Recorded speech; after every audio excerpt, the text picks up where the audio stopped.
Order, and welcome those people who are joining us live streaming this morning. At this time, I would ask anybody to declare pecuniary interest, either now if it arises down the agenda. Hearing none. Presentation of the 2017 annual business plans and budgets. And first up, we have the CAO. Thank you, Mr. Warden.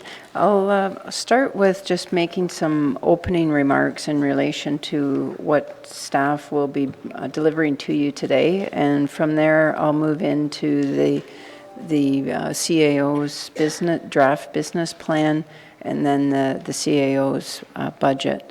This is our third year of business plans, and we're happy that we continue to improve and evolve them along with the budget. You'll find as each business plan gets presented a general theme of innovation and collaboration. In particular, a lot of joint departmental projects that are quite exciting and will no doubt change our world for the better. The consolidated budget at this point is not finalized to give some more information to County Council, but it will be prepared by October 6th. The plans that are getting presented today include the draft 2% COLA adjustment for the non-collective bargaining group, and the 1.75 for Unifor for the two long-term care facilities. And then, of course, OPSU and ONA continue to be in negotiation. Probably the biggest single, what I'll call shock wave through the budgets has been the increases to benefits, and I'll refer to the Director of HR to give a more fulsome overview of that when she delivers her summary. Second to the benefits, we've seen a major shift in our utility cost as well. And when the Director of Corporate Services gives her remarks, she'll highlight that. Overall, we're in a very stable place. Looking at the results year to date for the current budget, we're looking very, very positive. For the 2017 budget, the major projects that we'll be presenting to you for your consideration, of course, is the 150th Bruce County celebration. Under corporate services, a number of the IT initiatives. With HR, primarily the focus will be on supporting the initiatives within all of the operational departments. The museum and library services, both the directors in those departments deserve terrific recognition. The budgets and the projects that they've advanced are pretty exceptional.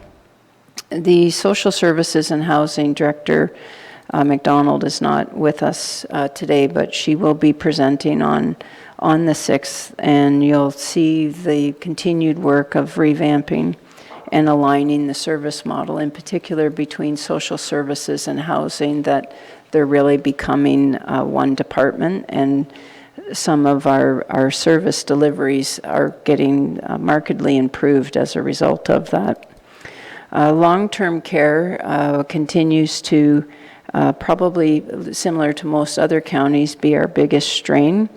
Met last night with Director Young, and we, as part of that discussion, he will be presenting on October 6th, but to give you a bit of a sense of what you're going to see, the CMI reduction for Bruce Lee is having, before any other change, a 12% impact on the levy requirements for that home, just for the CMI reduction.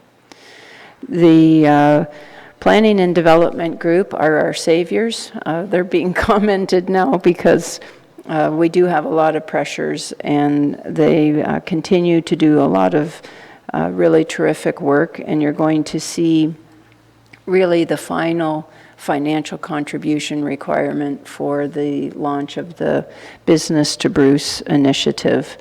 And in addition to that, Paramedic Services will be bringing forward their business plan, and the big change that you're going to see there is an initiative that Interim Director Lux is bringing forward for starting to introduce the really terrific stretchers to have a big impact on reducing the amount of back strain and injury that we see within that service. And second to that, you'll see in the coming months a total wellness program that is being partnered between HR and EMS to respond to the PTSD changes.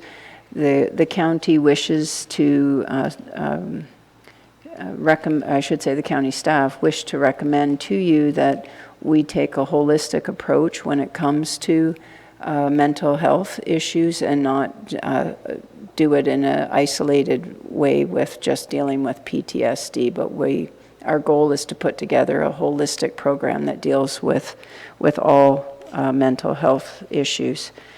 And finally, the Director of Highways will be presenting his draft budget on October 6th, and he's not in attendance today, but will be at that point. And largely that budget is a maintenance budget. The projects of particular interest, whether it be the bridge project or West Road, are continuing in their draft. So with that, Mr. Warden, I can move into the business plan, or would you prefer to start with the budget? Let's do the business plan first. Business plan first? Okay. So the CAO business plan, the KPIs we're exceeding our goals in many regards. The project budget for 2017, the project requirements rather, will continue to keep the KPIs as they have been. So the operating cost of governance stays stable at 1.6% in this draft budget. Our total staff connected to service, you see a slight increase, which I'll talk about what's driving that. It's effectively a transfer of existing staff. It's not new staff. The percent of annual budgets delivered on time. At this point for 2016, we're exceeding our target by 2%. But given some of our other issues, the suggestion is that we leave the goal the same for 2017, which is 85%, and not potentially pressure it to go up. The projects that have innovation and cost containment, for 2016, it's 25. For 2017, we're still finalizing the business plans for the 3 departments who are not presenting today, so that will get updated once those plans have been submitted in draft form. The major initiatives for 2017 for the CAO's office largely are, I'll call it support, in a support capacity for the other departments. The number one priority for us is to continue to evolve and enhance our health and safety program. The HSPA implementation right now, that a dollar amount of $100,000 is primarily internal staff that are being their wages are being invested to continue this program. The manager of health and safety under Director Nero will be bringing forward to County Council in the coming months the summary of the preliminary findings and ideally a draft strategic plan for the evolution of that program. And given his background and his prior lives, we've been quite reassured with his assessment of our program and the robustness of our program. The second project is the support for the 150th celebration for Bruce County. You've had many reports from co-chairs Oswald and Collins on this initiative. They launched the ticket sales last week for the New Year's Eve Gala, and quite exciting. We were in the top 10 of hits for online, so that was very, very cool. And so that program is going quite nicely. There's no change in that dollar amount. You've already seen that figure that was presented earlier this summer, and it's the combination of the work that's being done this year as well as next year's work, largely driven by wages, again, existing wages in the budget. Project number 3 is the continuation of our continuous improvement culture across the organization. We have completed the Loyalist program, where our 5th cohort starts in January, and from there we'll be moving on to basically a bridge program for individuals who currently are not in a leadership role but will be in their future career, will be we predict, in a leadership role. The $75,000 that is showing there, again, is not an increase. That's already in the budget, and we're just continuing to reinvest in staff with this suggested draft plan for council consideration. The other projects that we have, that we were working hard to get prepared to fully launch, in particular is the business analysis tool. Director LaForest and Director McDonald have been leading this initiative, and we've done preliminary training for when any project is requested, any funding is requesting, that we start to have a solid business case that gets presented for consideration prior to advancing it.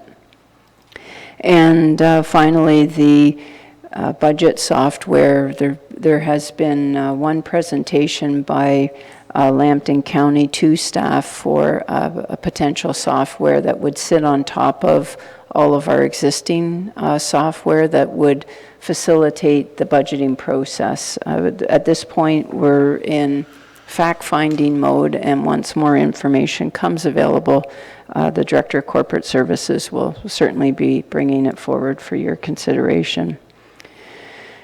The 4th project is, again, what you've already seen, but it's to advance the economic development nuclear / energy portfolio. We held the summit 2 weeks ago. We had a terrific turnout, and the level of feedback and engagement and the advancing of that program is pretty exciting, and Bruce Power have been a terrific partner to work with, and I did invite Stelina Williams to sit in on all the presentations today to help with the evolution of what all of you are trying to achieve for the county that she can then support through the energy portfolio. Project number 5 is in direct response to,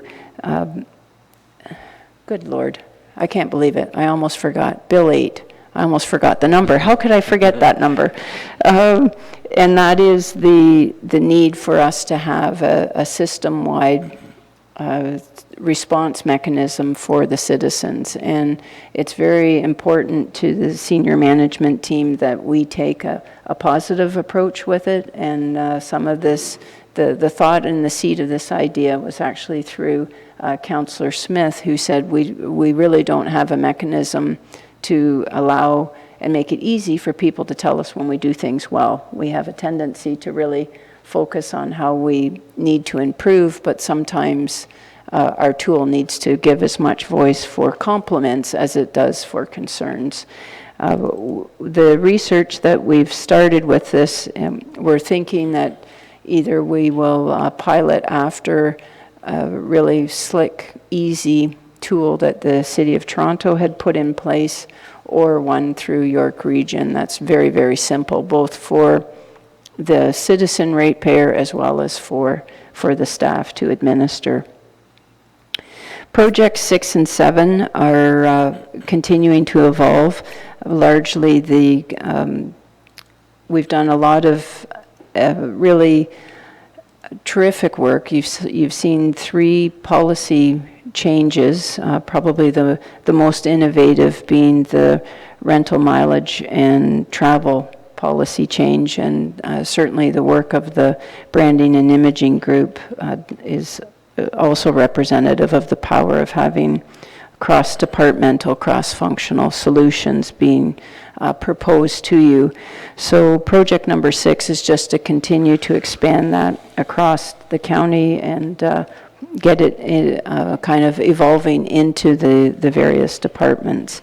And then project number 7 is to really elevate our need to start to really define what the Bruce lens is in terms of our policies and procedures that you approve, and that our recommendations that come back to you put into consideration the Bruce lens. So with that, I can take any questions if you wish. Thank you, Kelly. Any questions or comments?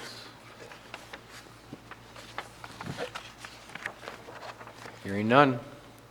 Does that mean we love it, or, yeah, okay, all right, I'm not going to ask, I'm just going to carry right on. So moving on, the program budget, what you see on the screen is one of the many adjustments that the finance team have put together in response to the program budgeting. The group really took your feedback in terms of trying to give a quick and dirty visual that you can see where there needs to be attention and where there maybe needs to be accolades. So really quickly, I'll go through the layout of the dashboard. The first third of the page is effectively reporting to you that every program that we have has in fact been accounted for and explained through the balance of the budget. The analysis section is telling you, when you see the zeros in the green, that in this case the CAO has provided an explanation for all of the adjustments to the budget. If there was something that I couldn't explain or didn't explain, where you see, for example, under maintain for service, you see a 0 and it's green, and then below that a 0 and it's gray, that everything that is hitting that area as a pressure court category has been identified in the balance of the budget. If I hadn't done that, it would either be yellow or red, depending on how much I had not explained. So with that, we'll move down to the full-time equivalents. Again, it's been balanced and reconciled. The center part of the sheet has been added in as a complement to the reserve report that Deputy Treasurer Petrick had presented to you earlier in 2016. And this is basically to give you, again, a quick visual that indicates, is there anything in this budget that's being funded by reserves, or is there anything in the budget that where there should be monies contributed to reserves that hasn't happened? And the CAO has no reserves, so it's all 0. Maybe good, maybe bad, I'm not sure. So moving on, the budget targets, the lower third of the sheet, again, was designed to give a really quick trigger to the reader, including the CAO, when she saw 109.6%. That basically what the bottom third of the sheet is highlighting is when you see green the request is up to a 3% increase. When you see yellow, caution, you're between 3 and 5%. And when you see red, above 5%, as one person who's in the room but shall go nameless said, maybe we should make that round because you're actually, or brown, because you're actually in deep, and I won't use the word. So anyway, we chose the red, and so anything that is exceeding 5% automatically will trigger a red, and ideally will have us spend our time on the areas where it really does need to be focused. If there's part of staff request with this dashboard is if there's anything that you see that you would like to have tweaked, we would welcome that feedback. So with the CAO piece, under the budget as a whole, we've split out that, and everyone has done this, we've taken the total change in budget. Next to that, because salaries are our biggest expense category, it made sense to be highlighted as to what's driving the change in the area of salaries. The next is capital expenditures, and then finally any shift in reserves.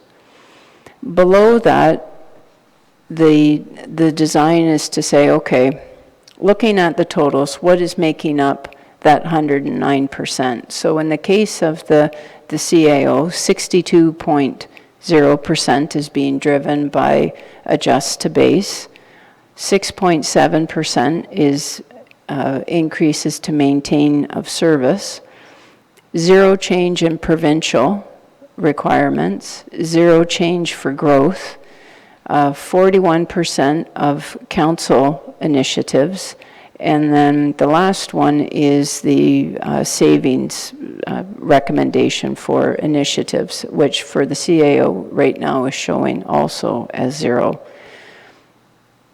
Okay. So my job as the presenter for this budget is to reassure you on all of the red, and number one. Number two, make suggestions where if you feel that the red needs to be changed, and then from there move on to the yellow and to the green area. So for the very last section on the dashboard, it's presenting to you the net levy requirements.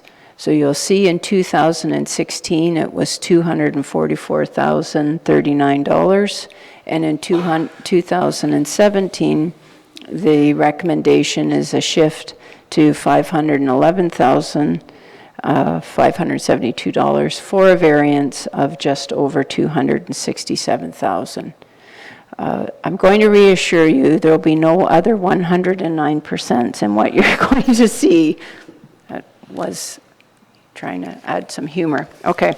I think we have a question. Mike? Just before we go too far, I'm trying to understand, I guess, how I can understand how you'd get the colors, where you've set the criteria for green, yellow, and red for everything except reserves, because reserves are, unless it's, it would be something that we said we would commit to reserves or take out of reserves, and we've gone beyond that. That's how you would vary that. Okay. Yeah. Good. And some of the dashboard, particularly the top half, was just designed for when the CAO and finance received it, or even before the director submitted it, that if there was red in that top half, it meant that something was incomplete. That's really what the green, the red would identify. So if there was a red in those reserves, it would mean that there is a reserve tab, and it would mean that it wasn't completed. So to show us that if they had a transfer from or a transfer to reserves, we are now required to actually identify what reserve that's coming from and going to, because it's easy enough to say it's coming from reserve, but if the reserve actually doesn't exist, or if the balance isn't appropriate, or if it's not enough. So it was, again, just a reflection for the director, or for the creator of that document, to make sure that they were identifying what reserve it was. And so it's been all populated when they complete that sheet, so that they only have available the reserves that that department would have access to. So in that case, if it showed red, it would just mean that it was incomplete. If I may, Mr. Warden, part of the motivation for adding in the reserve piece was what was two things were occurring. One, that when managers and directors were building their budgets, in their world, a reserve is a reserve. So they would just indicate a reserve. When the document was received by the finance team, well, they're managing all of the reserves for the entire organization. So Mr. Director or Ms. Director, which reserve is it that you want us to pull this money from? Second to that, we're all human, and as the year progresses, they come before you and ask for things to be funded from the reserve. This tool is to also give them guidance on, you know what, remember you've already spent that $20,000 and you spent it in April, so that they don't get through their entire budget process and then get reminded that they had spent the $20,000. So it's ideally to make everyone's life a little bit easier. Other comments, questions? Paul? I would just like to thank our fearless leader for going first with her presentation today. It certainly is going to make the rest of the day go smoother, and the other department heads' budgets look pretty darn good. So. Yeah. So with that, Mr. Warden, I'll move on to the tab analysis by total department. And all directors will be following the same format, so you'll get comfortable with the order in which everybody is presenting. For a reminder for everyone, the notes tabs, we're not going to go through them in the presentations at this point. They're there both as guidance for the director and more importantly to give you as the elected official all of the information. So if you have questions following, it gives you the opportunity to go in and play around. You're not going to do any damage, and then come back and when you're at the stage of the process to do deliberations, then we can respond to those ideally, if not sooner. So with that, I'll jump right in on the total department tab. The CAO has one program, and that's the Office of the CAO. The top part of the sheet highlights, again, the expenditures by program, and just taking everyone through, because I'm going first, the layout of the sheet. So the first column is the 2016, sorry, hold on a second. I think I have that wrong. First column is the 2015 actuals, where the office came in at the end of the fiscal year of 2015. The second column is the budget that was approved for the current fiscal year, in this case 2016. The column immediately to the right of that is adjust to base. So was there movement that occurred throughout the year of 2016 that's what that column is effectively designed to capture, because it's basically keeping the budget pure, for lack of different language. And then the 5 categories that were introduced last year in terms of pressure categories: the maintain of service, provincially legislated, growth, council priorities, and service initiatives. And to the right of that is the sum, basically, of where we started, the adjustments from where we started, and then your main 5 pressure categories to come up with the 2017 draft budget. And the column to the immediate right of that captures the net change between last year, or in this case 2016, and 2017. Kelly, just a comment. With regards to adopted, I think some of our taxpayers might look at that and say that council has adopted those numbers. Right. I wonder if we should put proposed, For sure. just a thought. Yeah. Yeah, true. Yeah. So as each director highlights their budgets, I'm quite thrilled to be able to let you know in advance that you will see many more council priorities and service initiatives than what you saw last year, which was our first year. And I suspect the majority of the dialogue will be under maintain services and council priorities, because they're the two biggest pressure categories in terms of the expenditures. The worksheet, so going down to the middle third of the worksheet, expenditures by type, I'll highlight the major areas for the CAO budget that are creating the change. Under salary, wages, and benefits, you can see the beginning number was 124,514, which was for 1.25 full-time equivalent individuals. The adjustment to base of 151,000 is the direct wages in relation to a transfer of an existing staff member that will be highlighted at the October 6th meeting in closed session. It is in relation to an existing staff member in the organization.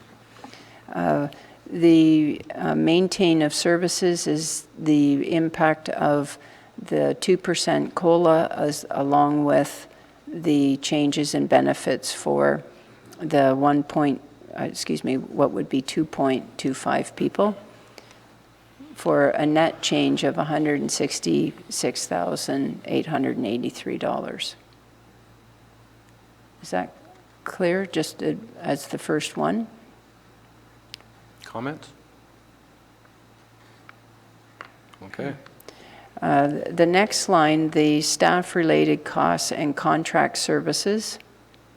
As you can see, under maintain, under the column maintain services, there's a reallocation of $70,000. So in 2016, there was, the Loyalist program was funded. It's basically a housekeeping item. It was listed as consulting services, and it should have been staff training. So that's what that shift is basically moving the money from consulting to staff training. Going over to the right, under council priorities, for staff-related costs, you'll see $10,000, and then under material, $90,000. That sum of $100,000 under council priorities is the Bruce 150th celebration that was presented to you 2 months ago. So it's showing up in the CAO's budget at this point. And that's the sum of the changes recommended to council for the CAO budget. Questions? Hearing none.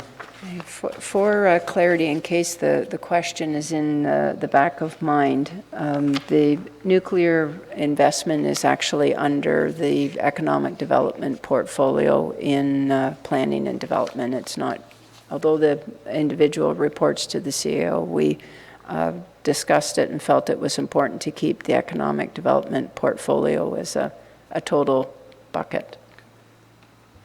That does answer one of my questions that I had. Okay. Moving on. Corporate services. Betty Ann.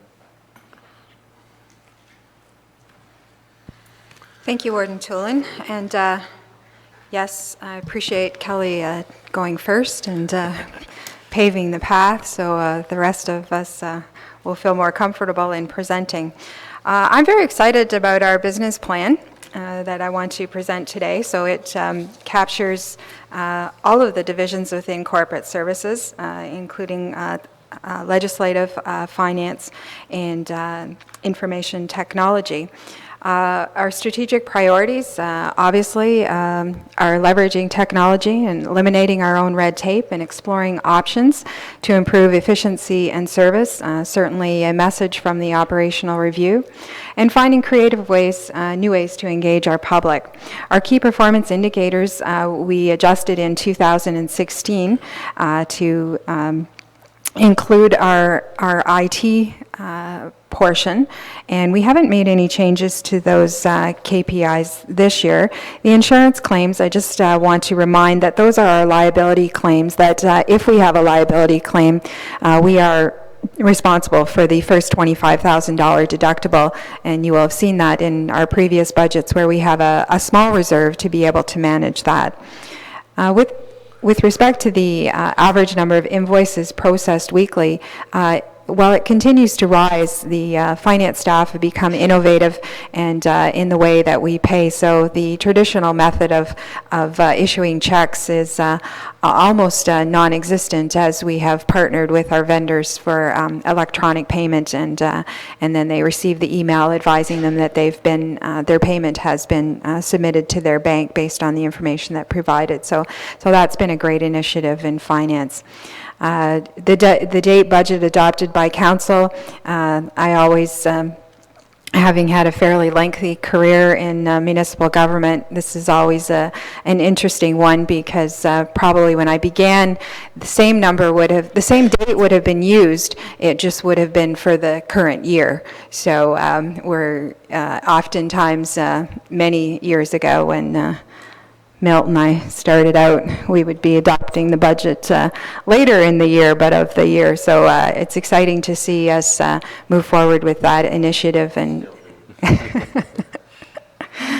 yes, well, it does allow you to be more accurate in your budgeting if it's. But this gives us an opportunity to move forward with our initiatives, and certainly grateful for council supporting that initiative.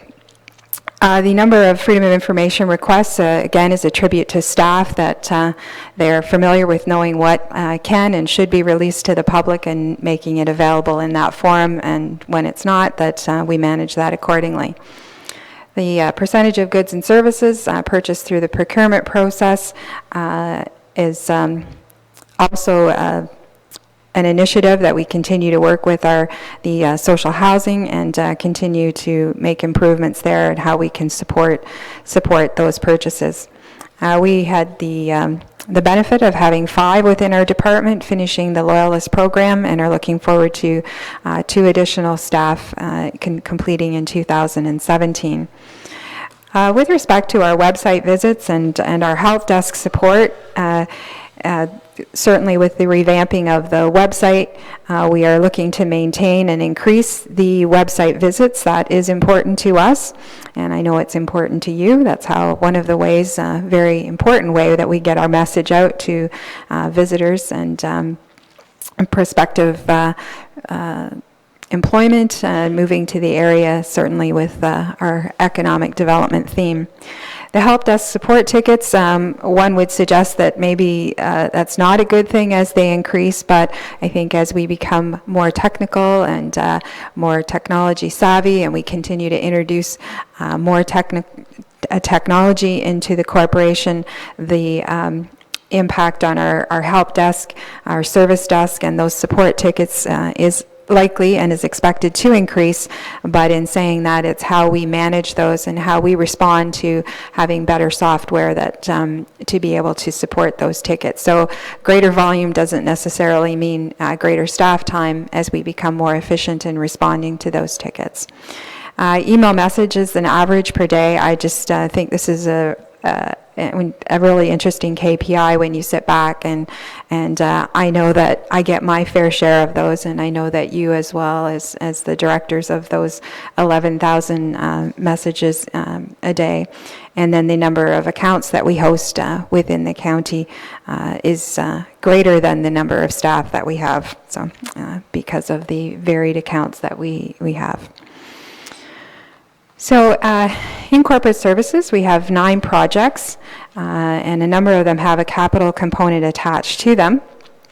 And of course, they all are going to require operational costs, in most cases, as it's related to internal staff. And I would just point out that the internal staff resources, we do not clock time, we don't hand swipe at this point, but what it is just really a reflection of a review of our key staff and saying, what do we think that it's going to take to actually do this work? We're not hiring additional staff, it's just that these will be the projects that they will be tasked at, and will take up much of their time during 2017. So the development and modernization of the capital forecast, utilizing the asset management plan, we're going to see that asset management plan will be delivered to council and the senior management team at our November 3rd committee meeting provided by Citywide, who have worked in conjunction with us to develop that. As we move forward, there is going to be a significant amount of internal staff resources required to streamline and to incorporate this into our capital budget planning process, and we expect that is going to be able to enhance our decision making and certainly identify where we need to spend our limited resources and where those decisions are best made, where best to put our funds. It's a very labor intensive process that's already been identified during this past 12 months, particularly working with our social housing team and our capital asset analyst, and as we want to move forward and reviewing our condition indexing, not just looking at age of our assets, but looking at the life cycle and making sure that we have strategies to ensure that the county capital assets are kept in a good state of repair.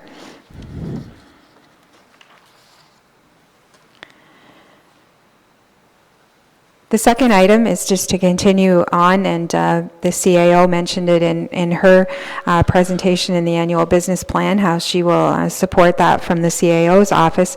And as we continue to develop and modernize our operating and our capital budget, so the asset management plan, our first one leads into this, is how we will incorporate that into our operational budget. Also our salary planning modules, working with our friends in HR to be able to provide the directors with the tools that they need.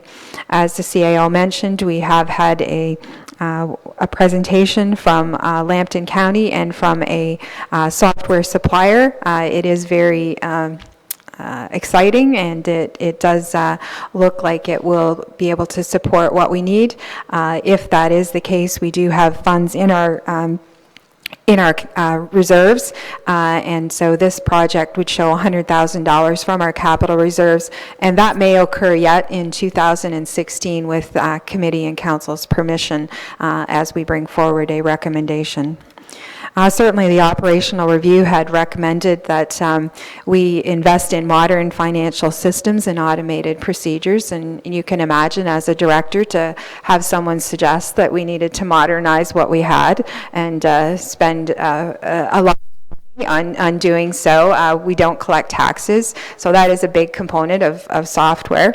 So have appreciated the opportunity to review what we have, and not necessarily using the old adage to throw the baby out with the bathwater, but maybe we can just get the baby some fresher bathwater to add to what's already there to be able to enhance what we have. So I've appreciated that we've been able to take that time to make sure that we're getting the right solution. Number 3 is the Integrated Energy Performance Project, and I have to thank our CAO for suggesting that it should be included on our annual business plan. Sometimes we move forward in the current year, and council, of course, has supported us engaging Ecosystems Energy Services to complete this project, and it will start. We've had the kickoff meeting for that, and there will be a further report to committee next week. But this turnkey operation is really exciting for these 4 facilities, as we are going to invest $3.4 million. What it really, the recommendation and what is important for me is that in many of the facilities, particularly in our long-term care, we have not been able to build the reserves necessary to replace the aging infrastructure. And this project is enabling us to be able to do so with the construction, the management, the audit that was completed, the engineering, the monitoring, the verification, and really the support that we're going to require because we don't have the staff to be able to lead such a project. So Ecosystems Energy is going to lead that project for us, and then we are going to be able to reduce our energy costs. It's expected in our first 24 months by 37% annually. And we're going to have energy efficient equipment, and we're going to avoid those future costs that probably would be delayed, which would probably lead to additional maintenance and operational costs while we would wait to have the actual infrastructure replaced. So the ultimate goal, which I know I will be held accountable for, is to making sure that we reduce that energy, and we are reducing the impact to the county levy, whether it's by operations. The way we are going to pay back that $3.4 million is through long-term financing over a 10 to 15-year period, and it will be financed from the incentives that we will receive from the project and also the annual savings. The first repayment would be in 2018, so I will speak to it before I go into the budget regarding our utilities and provide a little bit further information how it relates to this facility, long-term care and museum, and how we will be able to manage that. We have 2 staff, our lead web specialist and our web specialist, and they have their sleeves rolled up and are right in the middle of working forward with this to have a presence as of January 2017, and is the goal.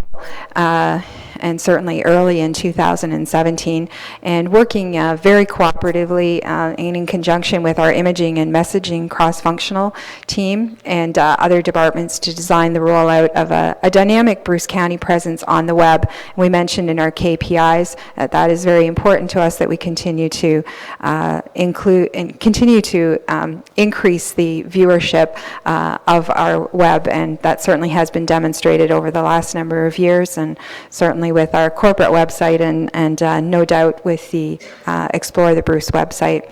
So again, internal staff resources, and in the upcoming months, there will be additional information brought forward to committee through the Imaging and Messaging Committee as to the budget for continuing with that project. Number 5 is Bring Your Own Device. That was a project, an initiative that was shown on our 2016 business plan as an initiative for 2017. And we want to take a deep dive into this and take a look at how we could benefit our staff, giving them the opportunity to use their own device. If they're more comfortable with that, it can enhance employee engagement and satisfaction, potentially enhancing our productivity and certainly potential cost savings. At this point, there are certainly staff who carry more than one device, sometimes more than 2, and I believe that there's certainly an opportunity for us to create some new ways to involve our staff in this initiative.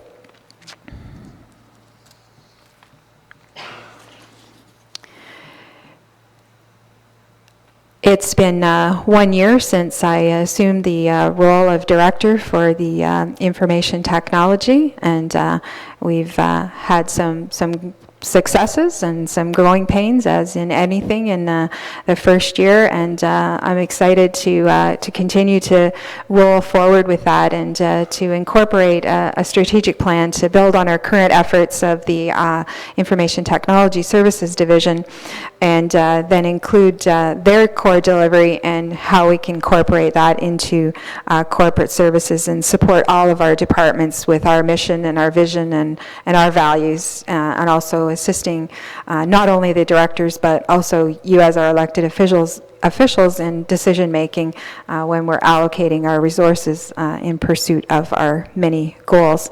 And that is internal staff resources will support that, estimated at approximately $45,000.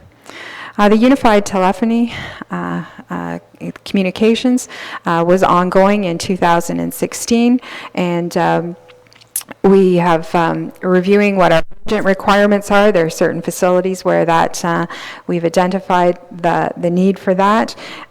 We had set aside $125,000 in 2016 as that initiative, and it has been somewhat delayed, and certainly that will not be spent in 2016, but we are regrouping and relaunching for initiative in 2017, and this budget does request a further $50,000. We believe I've identified it as a service initiative because we believe that as we bring this forward, while there is an initial investment in staff time and capital, that we will be able to deliver our service in a more efficient way, and we will achieve savings in our host and cell phones, as cell phones, landlines, our connectivity as we move forward, and certainly improve the efficiency of communicating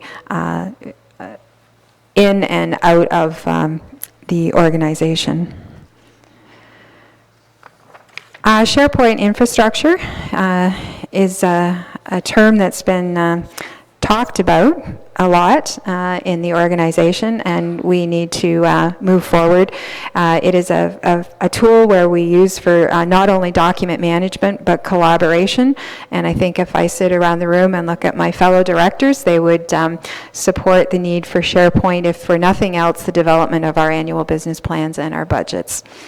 Version control tends to be a large issue, and actually I should probably include Darlene in that conversation, because she's the one that usually ends up having to redo or revisit as we continue. So SharePoint is going to not only improve our central storage, but it'll provide the collaboration, but I think that it will also encourage the collaboration between staff members. Certainly not all things will be available to all. We have to be recognize the need also for roles and permissions, but this will be an internal staff resources, not only within corporate services, but certainly across the organization. And we do have funds in reserves, $60,000 from reserves, which would supplement the $70,000 capital project. We did complete a pilot project in 2016, just trialed that in our corporate policy division of planning and development, and that certainly will become the foundational piece as we move forward, and recommending that we would be reaching out to a cross-functional team to recognize what we need. We did use a gold partner of Microsoft for the pilot, and then we would be moving forward with a tender to actually determine what partner we would use to deliver that. So certainly the intent is to move forward with that early in 2017. And our final project is implementing a modernized e-agenda solution with the purchase of the Surface Pros for our members of council. We want to, within the legislative division, just make sure that we're looking at best practices and how we can improve the method of the information that we not only communicate to council and committee, but that we provide to the public. We may determine that what we have is does make sense. But again, it may be very much like our budgeting process that while we're modernizing it, maybe just enhancements that we can do to provide that greater access and increased transparency of the municipal decision-making process. And we have included a internal resources, and there's also a $30,000 reserve that was established for that purpose and has been brought forward in the budget. And I'd be happy to answer any questions on the annual business plan. Questions or comments? David? Thank you, Mr. Warden. The SharePoint infrastructure, the 70,000, is that all software, or would there be some hardware in there? I believe it is mostly would be software and the licensing that would be required to provide that software. If you will recall, recently Council supported a report to approve an over $105,000 expenditure for servers. So it will all be coupled to bring together that solution. Mike? I guess my question is around ShareWare too. I know this I'm not real familiar with it, the program, but I know for many years we were starting to build a reserve for document management and storage, electronic document. This is really what will do that for us. Is that correct? That's correct, and we were building, and so the reserves were there, and we've been building 2 reserves prior to the amalgamation of information technology with corporate services. So we had a records management reserve that we've been building to provide that electronic tool that we would need for shared. And then in the IT division, they were building the reserve for SharePoint. So we will be bringing back a report to committee that will identify how we will fully spend those reserves when we move forward and get to that final stage. Okay. Any other comments, questions? Paul? Betty and her staff have certainly put together some excellent ideas for 2017, the recommendations, but the one that I particularly enjoyed the most was, and want to support her on, is her recommendation for the county to start collecting their own taxes. I think that's awesome. We'll take that under consideration. Yeah, thank you, Paul.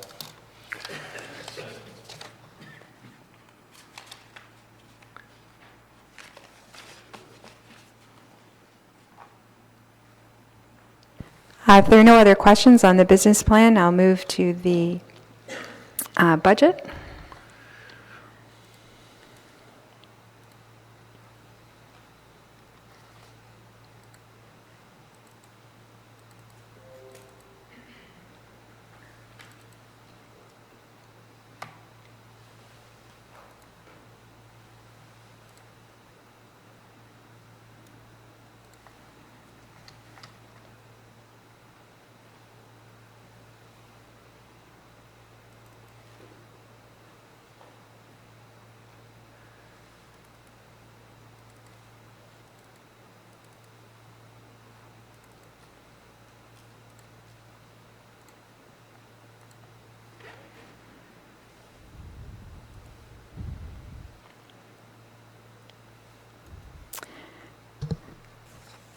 So the corporate services budget, I wanted to show you the top half and just want you to get familiar with all the green before I scroll down. And I will certainly provide you with details in regards to that. What I wanted to first address was the utilities piece that you will see, and it will be a common theme shared by all of the directors. With the recommendation that our previous purchasing manager had provided prior to his retirement, and Mr. Gray had followed the utilities very closely and certainly provided great support, as will our new manager, for the programs. The recommendation was that there would be an 8%, based on the information that we had, that an 8% increase would be recommended for hydro. And I spoke to the energy savings project with ecosystems. The recommendation was also suggested that those facilities, being the Museum and Cultural Center, the Corporate Services Park Street facility here, and our 2 long-term care facilities, that they not build that 8% into their budgets for 2017, because we would expect that the work would be done in 2017, but rather that they maintain the same levels that they had for actuals in 2016. So, but where we have where you're going to still see increases in those facilities is because the 2016 actuals have been significantly greater than the 2016 budgets. So our financial analysts have provided support to all of the directors in that respect, and to give them projections as to, based on our current spending to date, as what the 2016 actuals are, so that they can mirror those in the 2017. In some of the budgets, you'll see we actually combine all utilities, so that 8% has been applied to all of the utilities, whether it be water, sewer, natural gas, but in those cases it seems reasonable because the utilities is a small number to begin with, and the library is an example of that, where they have one line, but the 8% makes sense, even though, because the others are very small when they're combined. Long-term care, particularly in our Gateway facility, continues to deal with the water cost and the rates that are in that municipality, but that has been incorporated. It's been the last couple of years, so I've been able to manage that. Alone for Park Street, this facility, and Cayley Street that's included in this budget is $24,000 in those increases. For natural gas, there was no increase. The price of that commodity is actually expected to be 16 to 19% lower in 2017. However, as you all know, the transportation, deliverage, and the storage charges are likely to increase. So we are expecting that would possibly level out. So we're not recommending any decreases, but we're not recommending any increases to be able to manage that. So in 2018, we would imagine, certainly it is our goal, and it is the commitment of ecosystems, is that we would have that 37% reduction in energy usage, and that savings, coupled with the incentives, will be used to establish the repayment. So next year, when we're sitting here reviewing that, and you'll see reductions in savings in those 4 facilities and utilities, they will be offset by the long-term financing required to pay back the investment in the infrastructure. So what I have to explain to you in the next few minutes is why you see red. And actually, Warden Tulin, if you don't mind me sharing, earlier he leaned over and said, I really like that red, but I think he was referring just that it was color-coded. Yes, exactly what I meant. I was afraid of that. So I have 6 programs in corporate services, in legislative services, which includes council and the clerk's division, finance, facility management, information technology, health services, and then the total overall roll-up, what you're seeing today is 7.8%. 5.2% of that is the increase, or there's a 5.2% increase in salaries. So as you can see, the green, I do have a lot of green, but when it rolls up in those totals, it does end up in the red. And you can see the variance in the dollars in legislative services, the 39,000, the finance of 79,000, facility management 47, information technology 175, and health services 23. For a total increase in that levy of 363,000. And I will take you now to the total an analysis for the total department sheet to be able to explain to you what is driving those increases in those various programs.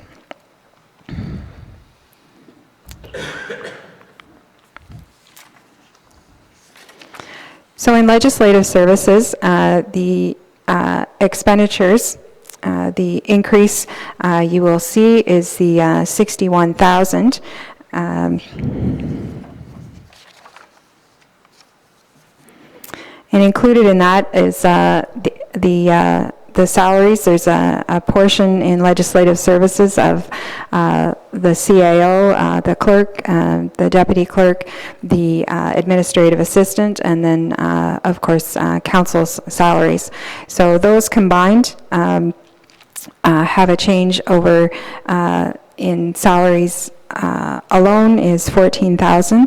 We have included a records management expenditure of 30,000 for the e-agenda that I spoke to in the annual business plan, and then we are continuing to establish that records management reserve, and there's $20,000 recommended to be prepared for the next upcoming election and the need to deploy devices for our members of council. We have begun establishing a reserve of $8,000 for that purpose. So a little bit different than with the CAO having only one program, you can wrap up all those numbers tidy. With having 6 programs, the top part of this identifies the expenditures and what's driving those expenditures. So you can see in the different programs, it's not significant where necessarily where the expenditures are driving it, but rather where revenues are no longer available, or reserves are no longer available for that purpose. So expenditures by type, and this is where I want to focus on here. So you can see in the salaries, so this is all of the 6 programs rolled up together. So we have an adjustment to base in salaries and benefits, and that is in the finance program, and that's related to the position that was approved last year.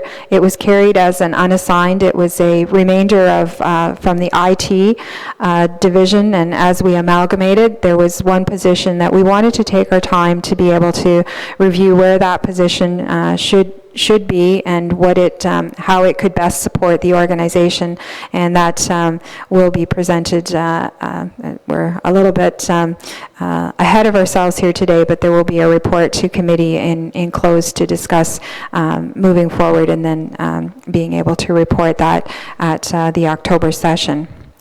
So that is the 56,000. Maintained services. So you can see our budget is $2.7 million for salaries, wages, and benefits. The CAO spoke to the driving force in the benefits, and so just maintaining our current status with the anticipated COLA increase and the increase in the benefits is driving 84,000. So for a total of 141,000 in that overall change. Staff-related costs, we have looked at areas where we can improve our efficiencies. They're actually reducing by 10,000. Part of that is in the loyalist training, staff training in the information technology division. A reduction of 6,000 has been included in that. The others that are driving, you will see in the facility costs, as I referred to the utilities, the expenditures there, and how they will impact the cost in our facilities. In our own funds,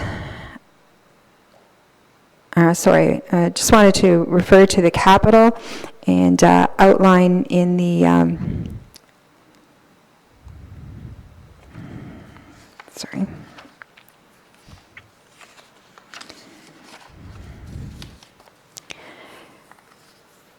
in the capital expenditures, as you will can see that in our maintained services, the cost for capital is actually a reduction in 139,000, but it includes the 50,000 that I referred to in the information technology for our unified telephony system. And council priorities includes the contribution to the Grey Bruce Health Services, the Wingham Hospital, and the SWIFT program. So those are all initiatives that have been approved by council and are listed as council priority. We did have a reserve for SWIFT, the $172,000 annual contribution, of which we've spent $50,000. So under our own funds, the reserves to be able to fund that, we only have $125,000. So we have to make up that other $50,000 from the levy. As well, you recall that the Wingham Hospital was financed. That contribution was financed from the tax stabilization in 2016, and in 2017 it will be funded, the expectation is from the levy. So while the overall increase is $363,000, as it was presented in the dashboard, the increase, the $141,000, strictly salaries and benefits, a change in our own funds of $286,000. The reserves no longer available for that purpose. And we have also included in this budget the repayment for the renovations to this Park Street facility, and further renovations to move forward again in 2017, but financed through the working capital reserve and repaid annually over the next 10 years.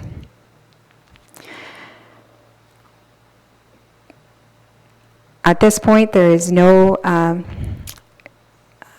provision for a donation to the Children's Safety Village, but again, there's a report to committee as follow-up from the previous report.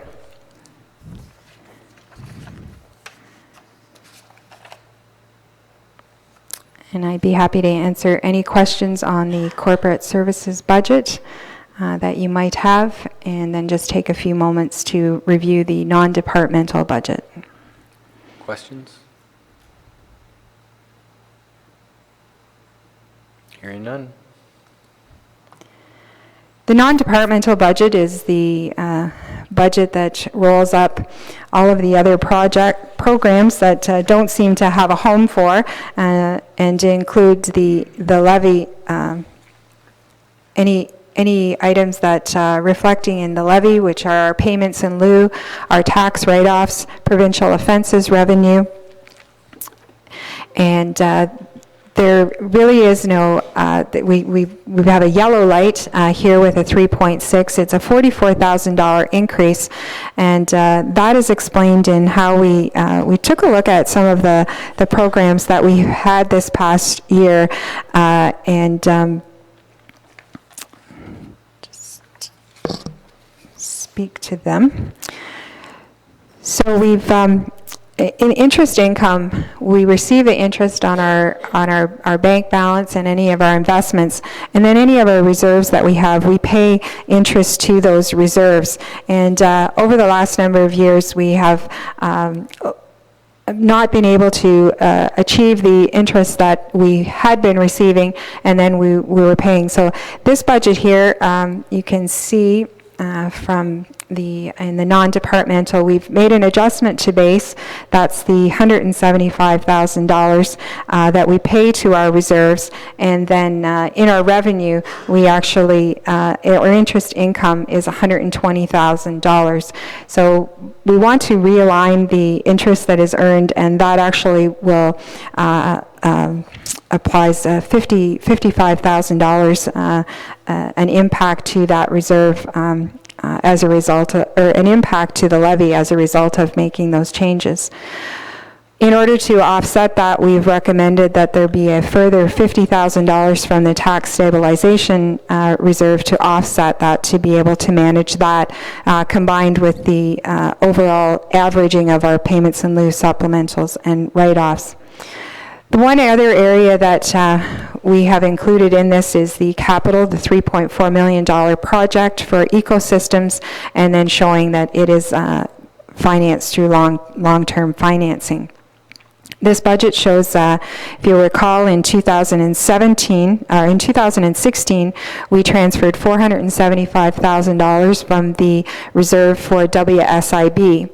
As a result of the pressures on the health and safety program and realigning with the HR budget that you're going to see next, we didn't believe that we could continue to sustain that same amount from the WSIB reserve. So for 2017, we're recommending that it be reduced to $250,000 from the WSIB reserve, the tax stabilization reserve $275,000, and then the one item that's been included in here and that the HR director will speak to, but we believe that it was more appropriately to be housed in the non-departmental budget, is $200,000 for a market study and to be prepared for what the results of that market study might be.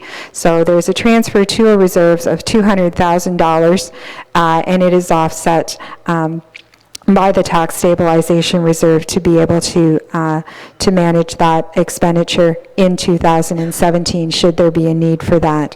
So overall, the change is $44,000, but it is as a result of a number of items that have contributed to that change, but better reflects our 2016 actuals and the activity in the WSIB and the tax stabilization reserve.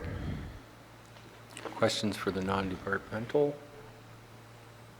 Just the $200,000 seems like a lot for another report.